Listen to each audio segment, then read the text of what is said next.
Bon, vous m'entendez. Alors, c'est bon. Alors, bonsoir à toutes, à tous et à toutes. Je ne sais même pas à qui je parle, mais Baruch Hashem, on est tous unis. Chez nous, Erev Purim, chez vous déjà Purim. Certainement après la lecture de la Megillah, on se réjouit. Voilà. Merci beaucoup. Et donc, Mishen Nirnas Adar Marvim Besimcha. On rentre dans le mois d'Adar et automatiquement, on est dans la joie. Le thème de la joie, le thème de Hadar est un thème qui est très important et très central à la vie juive, tellement que même le Baal HaTanya, lorsqu'il commence le Tanya, la première réflexion, la première pensée, la première difficulté qu'il exprime, c'est justement le fait que si quelqu'un ne va pas être dans un état de joie constamment, Chas v'Shalom, il ne pourra pas servir Hachem proprement. Et bon, alors là, ça ne sera pas possible. On ne peut pas travailler comme ça. On ne peut pas servir Hachem sans la joie. Attendez, je règle la caméra, vous m'excusez.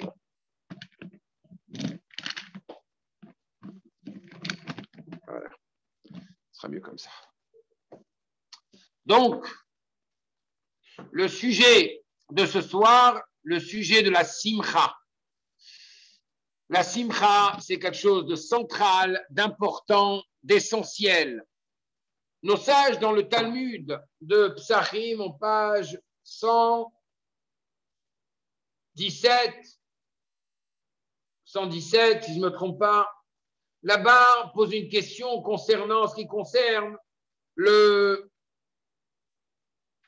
Mizmor, les chansons de David Ameller. D'un côté, il est écrit les David Mizmor, pour David, une chanson. Et d'autre part, il est écrit Mizmor, les David, une chanson pour David.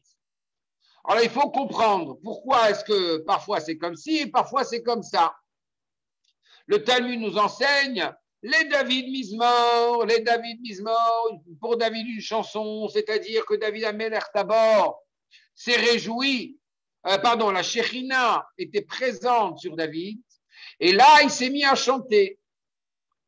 Tandis que Mizmor, les David, ça veut dire que d'abord, David Ameller s'est mis à chanter, et ensuite, la Shekhinah, la présence divine, s'est reposée sur lui. Donc, nos sages nous enseignent, si c'est le cas, on peut apprendre les Lametra.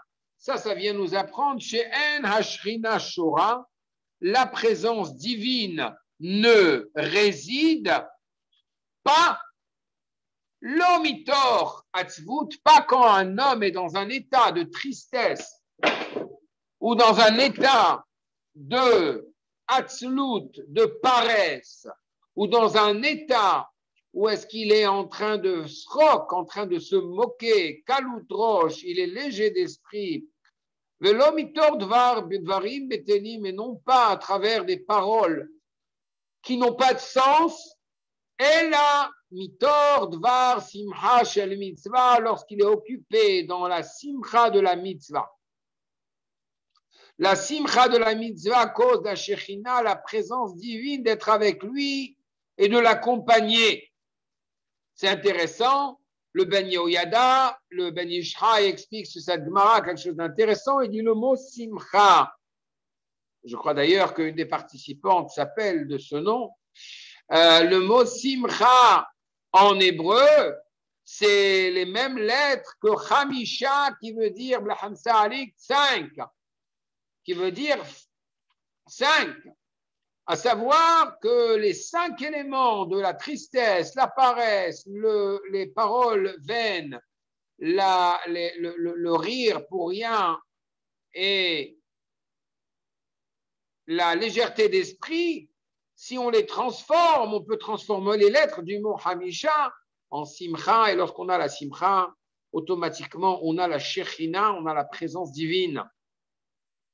Également, il faut noter que la simcha est tellement forte que nous dit le Rebbe Rachab dans son Mahamar, que son Mahamar, il dit que simcha poretz geder. La simcha, ça casse tous les obstacles. Quand vous avez la simcha, c'est comme avoir la clé dans la voiture. Voilà. Donc, vous pouvez juste démarrer, c'est tout. Donc, la clé est déjà dans la voiture, il ne faut même pas aller chercher. Donc, ce qui se passe, c'est que la simcha, elle est tellement grande qu'elle casse toutes les... comment on appelle ça? Les barrières. Les barrières, ça casse toutes les barrières. Et c'est intéressant parce qu'on a posé une fois une question, pourquoi est-ce que le mot simcha, c'est féminin? Et poretz, qui veut dire de casser, de briser les barrières, c'est masculin. Parce qu'en hébreu, les verbes, ils sont au féminin et au masculin. Donc, on aurait dû dire poretz et geder. Elle casse toutes les barrières, toutes les règles.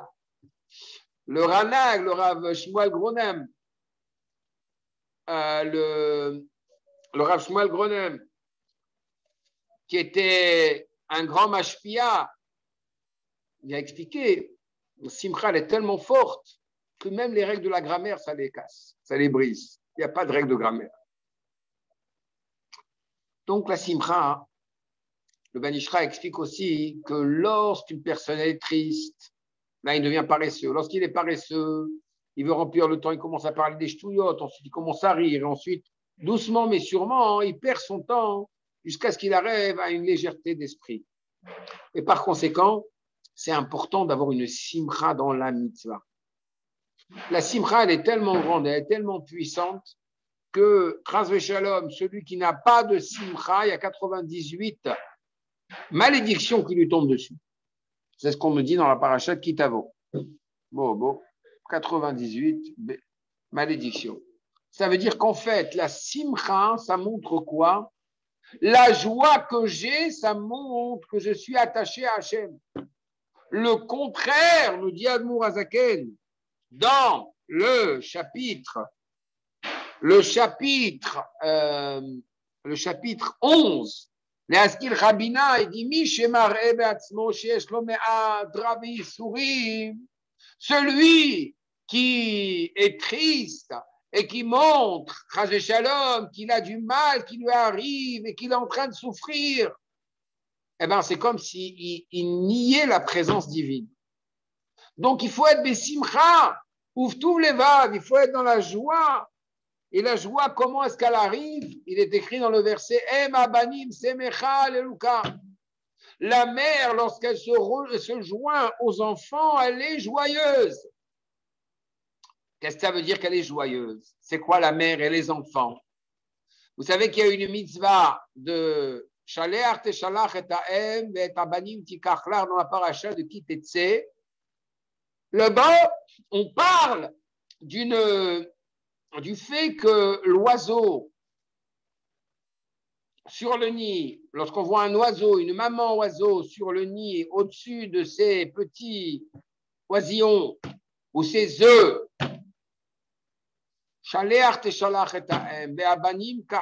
tu peux envoyer la mère. Tu peux la renvoyer, il faut la renvoyer et prendre les enfants. Mais là-bas, il est écrit que quand elle est sur les œufs et qu'elle est en train de voler au-dessus de ses œufs et de ses oisillons, on peut l'envoyer.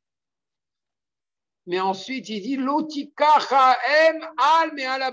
ne prendras pas les enfants, la mère qui est sur les enfants.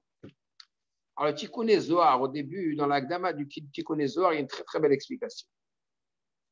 Il dit en fait, on est en train de parler de ce qu'on dit dans le Tanya, dans le chapitre 3. Là-bas, on explique que l'esprit, le père, c'est la Chokhma, la mère, c'est la Bina. La Bina. Et la mère, elle donne naissance à des enfants. La Chokhma et la Bina a fait qu'il y a le Da'at, la connaissance, et la connaissance a fait qu'il donne naissance à des enfants, à des émotions. Celui qui médite sur la grandeur d'Hachem, mais que la méditation, elle est superficielle, qu'est-ce qui se passe avec lui? Il donne naissance à des oisillons. Donc, en fait, il donne naissance à des émotions qui se sont pas éclorées, qui sont encore fermées. On a un petit désir comme ça de changer, mais ça fait rien du tout. Ensuite, on a la mère qui donne naissance à des oisillons. Ah, déjà, on a des petites ailes, on commence à sentir un petit changement dans le cœur, mais ce n'est pas encore indépendant.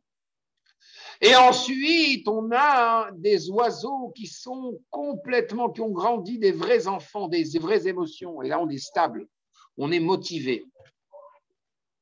Donc, le Zohar nous dit en 2 mots que la motivation, c'est quoi? C'est quand aime Abanim, lorsque la mère, ça veut dire que l'esprit est en accord, est en parfait attachement, dans le même unisson, à la même union avec le sentiment. Et les émotions, c'est des vraies émotions. Alors là, on a la simcha. Lorsqu'on est sûr de soi, lorsqu'il n'y a pas en fait d'interruption entre l'esprit et le cœur, et c'est ça en fait Purim.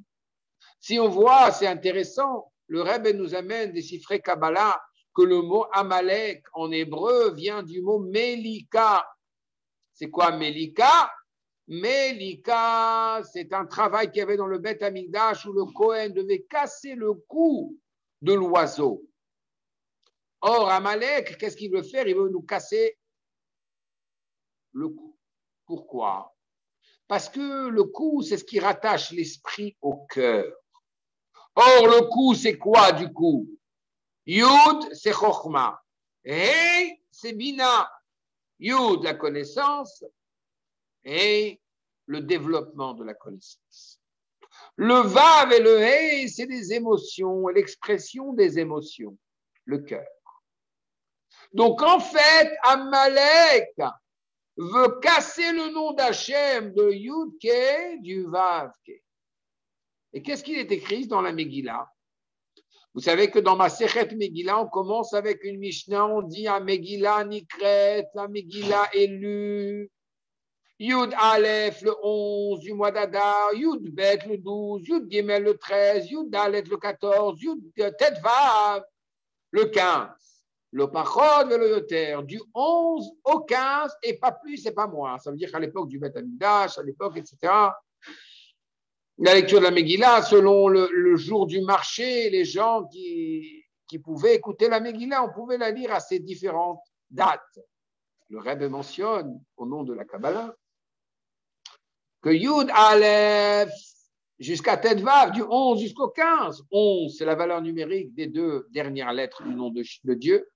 Vav et He, Vav c'est 6, He c'est 5, ça fait 11. Et le 15, c'est Yud et He, donc ça fait 15. Donc en fait, la Megillah, elle vient reconnecter l'esprit avec le cœur, de manière à ce qu'on s'en donne à plein cœur, dans la joie. Parce que lorsqu'on est justement il y a une parfaite union entre l'esprit et le cœur, alors l'homme, on ne peut pas l'arrêter. Parce qu'on sait qu'une fois, le Zohar nous enseigne que l'iba palig lechol shaifin, c'est le cœur qui donne l'énergie et qui distribue la vitalité à tout le corps. Et d'ailleurs, c'est pour ça que lorsque en parashat Vayetse, Yaakov Avinu avait peur de sortir. Vayetse Yaakov mi Beershava, vayelech Harana. C'est-à-dire Vayetse. Dieu lui a promis, Ayez imar, je serai avec toi. À ce moment-là, Naaseh Rashi nous dit, Libo veraglav kalin, c'est son cœur et ses jambes sont devenues plus légers. Pourquoi? Parce que lorsqu'on est motivé, lorsque c'est clair chez nous, les choses sont claires. Il n'y a pas de tristesse, il y a la joie, on sait qui on sert, il n'y a pas de doute. On a expliqué dans un shiur hier sur un autre réseau, sur lequel quelques-unes de vous étaient, que, en fait, tout ça, ça a commencé au début de la création. Au début de la création, voilà que Chava se fait offrir un fruit. Ce n'était pas une pomme. Bien qu'elle est tombée dans les pommes après, ce n'était pas une pomme. Et voilà que Chava se fait offrir par le Nahash le fruit de la connaissance. Vous savez pourquoi? Est-ce que Dieu ne veut pas que vous mangiez du fruit?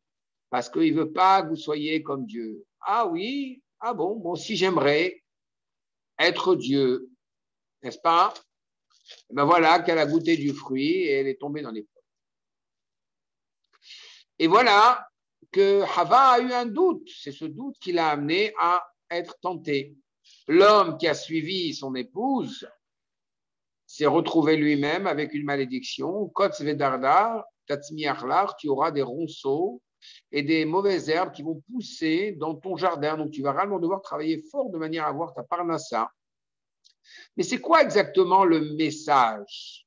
Le message où Hava se retrouve devant Hachem et Hachem lui dit, mais Hava, pourquoi tu as mangé? Il dit, voilà, vous savez, vous voyez, Hanahash, Ishiani, c'est le Nahash, c'est le serpent qui m'a séduit. C'est intéressant ce mot Ishiani. Pourquoi Ishiani? C'est quoi le rapport? Pour comprendre tout ça, on va regarder dans la paracha la semaine prochaine. Paracha la semaine prochaine, il y a un verset qui dit L'otishtahavel et el acher, tu ne te prosterneras pas à un autre Dieu. Le mot acher, aleph, normal, chet, normal, resh, grand. Pourquoi? Tout simplement parce qu'il est écrit Shema Israël, Adonai Eloheinu, Adonai, Echad. Echad, Dalet, grand. Parce que le Dalet qui est carré et le Resh qui est rond, ils se ressemblent.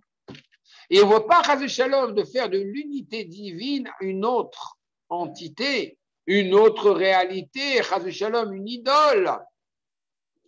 On ne veut pas suivre l'autre Dieu, mais on veut suivre le Echad. Donc en fait, il y a ce conflit entre le Dalet et le Resh. Dalet, c'est aussi le pauvre. Resh aussi, c'est le pauvre. Mais Dalet, c'est un pauvre qui est pauvre parce qu'il s'annule devant Hachem. C'est du côté de la Kedusha. C'est pour ça que le Dalet a ce petit Yud qui dépasse. Le Yud, ça représente la Kedusha. Tandis que le Resh, c'est un peu Resh, quoi. C'est pas exactement très doux dans la Avodat Hachem. Donc c'est plutôt quelqu'un qui est pauvre dans sa Avodat Hachem. Yeder Hashim Nehel Hashim. Les mains du pauvre qui sont faibles. Donc, en fait, on se trouve devant Hachem. Ribono Shalolam, le maître de l'univers. Et l'homme, il a un grand problème, c'est que quand il a le doute, il ne peut pas avoir la simha. Nos sages nous enseignent que en simha katarat asfekot, il n'y a pas de joie plus grande que la certitude. Lorsqu'une personne a un doute, même entre deux choses qui sont excellentes, il ne peut pas vivre complètement avec sa joie. Regardez pendant l'année qui s'est passée avec le problème de Covid, où les gens ne voulaient pas attraper le Covid. On ne veut toujours pas l'attraper, n'est-ce pas, ou se faire attraper. Donc, avec le doute, on se retrouve dans une situation où on n'a pas nécessairement la plus grande joie. Lorsqu'on est clair, on sait, c'est bon, je ne vais pas l'attraper, là on fonce, on a du courage, on est capable de faire les choses comme il faut. Donc en fait, le doute, tous les doutes, ça vient d'où? Ça vient d'où? Ça vient du fait qu'on a un doute, est-ce que c'est le Dalet ou est-ce que c'est le Resh? Est-ce que je sers Hachem ou est-ce que je me sers à moi-même, ou je sers plutôt les forces naturel du monde. Le Resh est rond comme toutes les choses qui sont dans le monde. Les planètes, les cellules, etc., etc. Tout ce qui est dans le monde. La Terre. Le Dalet, ça représente un concept de tikkun, de réparation, parce que lorsqu'on va en cercle, on tourne en rang. lorsqu'on tourne en rond, on tourne en cercle. Ça vivre Rechaim Italechoun, il est écrit dans le Perek Vav du Teilim que les Rechaim tournent en rond. Tu tournes en rond, mon fils. Il faut se réveiller. C'est ça d'ailleurs que certaines personnes ont l'habitude de casser un plat qui est rond pour dire ça suffit, maintenant il faut arrêter de tourner en rond, on va casser le plat. Voilà. On va se marier. On va casser le cycle. C'est pour ça que Dalet, c'est aussi carré. Carré, comme toutes les mitzvot d'ailleurs, la plupart des mitzvot. Un mikvé, c'est carré, une soukha, c'est carré, un talit, c'est carré, une bête amigdash, c'est carré. Les tfilines sont carrés. Les matzot sont rondes. Tav, on continue. Donc en fait, ce doute entre le Dalet et le Resh, c'est ça le problème. Qui est maître? Donc, voilà que Dieu, il vient chez Hava et lui dit, qu'est-ce qui s'est passé, ma Hava? Pourquoi tu as mangé comme ça le fruit? Elle a dit, Anahash, Ishi Ani. C'est le Nahash, Ishi Ani. C'est quoi Ishi Ani? Si on regarde le mot Ishi Ani, il m'a séduit. C'est aussi les mêmes lettres que le mot Hayesh. Est-il présent? Im Ain n'est-il pas présent? Il est présent ou pas? Hayesh, un verset nous dit Hayesh, Hashem et Kirbenu Imaï. Y a-t-il Dieu parmi nous ou pas? C'est ça la question. Donc, dès qu'on a un doute, on a un problème. Et c'est ce qui s'est passé avec Chava. Elle a eu un doute entre le Dalet et le Resh. La punition de l'homme, c'est des ronceaux et des mauvaises herbes. Kotz en hébreu, des ronceaux. Kouf, Vav, Tzadik, valeur numérique 196. 196, c'est un numéro intéressant. Parce que Resh, qui représente les idoles, ça fait 200. Qui représente le monde naturel, ça fait 200. On enlève le Dalet du Hachem, de Echad, de l'unité divine. Ça fait 200 moins 4, ça fait 196 Kotz. Et qu'est-ce qu'il retrouve? Des mauvaises herbes. Et les mauvaises herbes, dardar. Dardar, dardar, dardar, dardar. C'est quoi dardar? Dalet, Resh. Dalet, Resh. Ah ben oui. Si toi, Adam, tu as des doutes, eh ben, ta parnassa aussi, elle va être que le reflet de ton état d'âme, de ton état d'esprit. Et donc, tu auras des problèmes. Tu vas te retrouver avec des ronceaux et des doutes. Et c'est pour ça que, en fait, le mois de Adar, c'est le Aleph et les deux lettres de Dalet Resh. C'est-à-dire qu'en fait, Aleph, c'est quoi en hébreu? C'est Al-Nufo Shelolam, le maître de l'univers. Mishenirnas Adar. Marbim et Simcha. Lorsque je rentre le Aleph dans le Dar, dans le Dalet et le Resh, ça veut dire le maître de l'univers dans le Dalet et le Resh, qui veut dire aussi Dira, une maison pour Hachem. Je sais que la stabilité de ma vie, c'est Hachem, c'est Aloufo, Shelolam, c'est le maître de l'univers. Là, j'ai une certitude, je sais où je vais, je sais qui je suis, je sais qui je sers, je sais à quoi je sers. Et à ce moment-là, toutes les portes sont ouvertes. Je vais conclure avec une histoire. Certainement une de mes histoires favorites. Un couple de Borough Park qui n'avait pas d'enfant pendant 10 ans sont venus voir le Rebbe, notre très cher Rebbe, le Mordechai de la génération. Rebbe, nous n'avons pas d'enfant. $1, une bracha, une promesse. Quelques jours plus tard, ils reçoivent une lettre du Rebbe concernant votre demande de bracha pour un enfant. Vous l'avez bien reçu, mais ma bracha ne peut pas résider dans un endroit où il y a la tristesse et la dépression. Et par conséquent, je vous conseille très fort, si c'est trop difficile pour vous d'éveiller dans vos cœurs la joie, de manière à pouvoir permettre à la bracha à rentrer chez vous, je vous conseille d'adopter un enfant. Et cette joie même d'avoir un enfant à la maison vous amènera la bracha. Et c'est en effet, c'est ce qu'ils ont fait. Ils ont adopté un enfant. Et ça a amené beaucoup de simcha à la maison. Et après, la femme a accouché de 9 enfants naturellement. Bon, pas d'un coup, hein, quand même, et pas tous en 9 mois, courant des années. Donc, ici, on voit quelque chose d'extraordinaire. Vous voulez la bracha d'Hachem? La bracha d'Hachem, elle est lorsqu'on a un bitachon. On a une confiance en Dieu et on sait que c'est lui le maître. On a une certitude et qu'on est capable non seulement d'avoir une certitude, mais qu'on a une simcha contagieuse. Contagieuse. Souriez, apprenez même à vous sourire dans la caméra. Ça fait une demi-heure, je me donne un cours à moi tout seul, je me vois. Donc j'ai décidé de me sourire. Ah oui, c'est Pourim. Et c'est quoi le mot sourire en hébreu? Sourire en hébreu, c'est chiyuch. Chiyuch, les lettres chet, yud, qui veut dire chai, vivant. Et ensuite les lettres vav, chav, qui ont une valeur numérique de 26.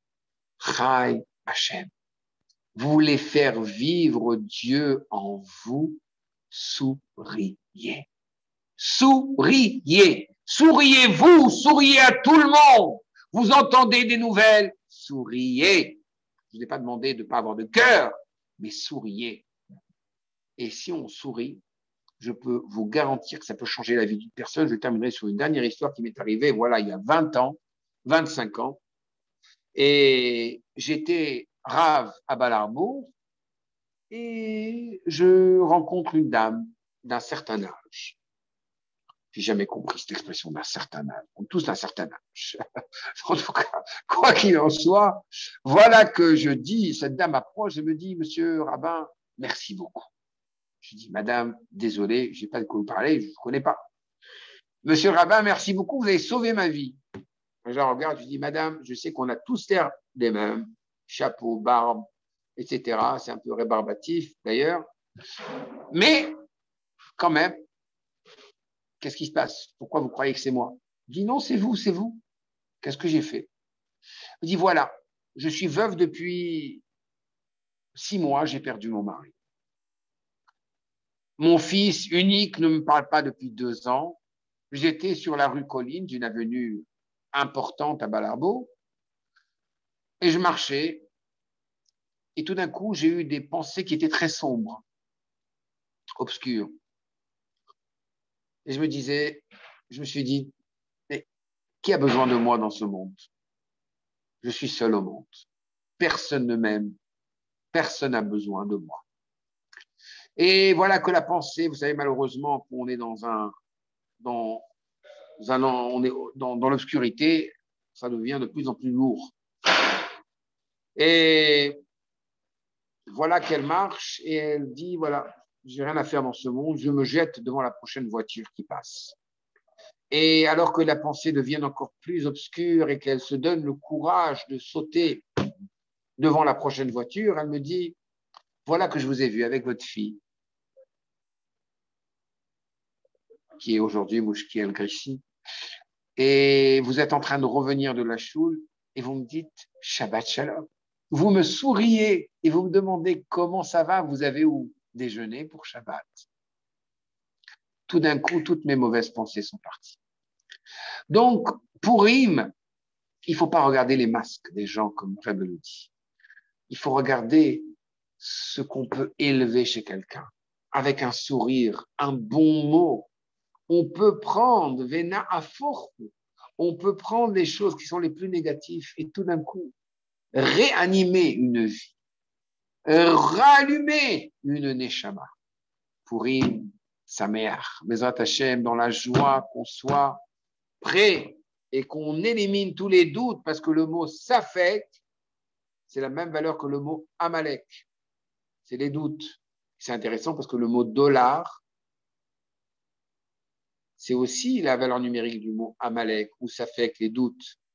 Eh bien, moi, qu'est-ce qui était Istalek mina Safek, Aselech harav, Istalek mina Safek. Appointe-toi un rave et débarrasse-toi des doutes. Des doutes, c'est aussi des dollars. Non, c'est rigolo. En tout cas, quoi qu'il en soit, il fallait une petite pointe d'humour quand même. On ne va pas passer ce Pourim comme ça. Donc, Pourim dans la joie, Pourim sa mère, Bezat Hashem, appelez quelqu'un, dites-lui un mot d'encouragement, faites un petit lechaïm, donnez un petit boost à votre fils, votre fille, votre mari, votre femme, peu importe qui est sur l'écran que je ne vois pas. Dites-leur, faites-leur sentir bien, un petit mot, un petit sourire. Oui, au lieu d'accueillir le mari comme ça. Oh, on n'a pas payé les factures. Ah, quel plaisir de te voir. Oui, vraiment. Je ne savais pas que c'était important. Vraiment. Tov, Besimcha Leva Bezat Hashem Purim Sameach. Mishenichnas Adar Marbim Besimcha. Mishem. Ay, Mishenichnas Adar. Mishenir Nasadara, Mishenir Avavada, Marbim Besimcha, L'chaim, Purim